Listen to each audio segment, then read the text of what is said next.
Virus corona atau COVID-19 adalah virus yang menyerang sistem pernafasan manusia. Virus ini sudah menyebar luas di berbagai negara.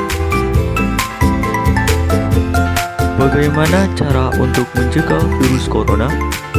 Cara yang pertama, cuci tangan kamu sesering mungkin dengan menggunakan sabun dan air mengalir. Yang kedua, perbanyak minum air putih hangat.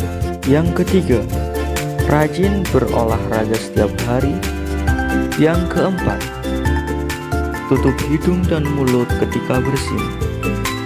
Yang kelima, perbanyak mengonsumsi sayur dan buah-buahan. Yang keenam, istirahat yang cukup. Ayo bersama-sama kita lawan virus corona. Tetap di rumah saja, semoga Anda selalu diberi kesehatan.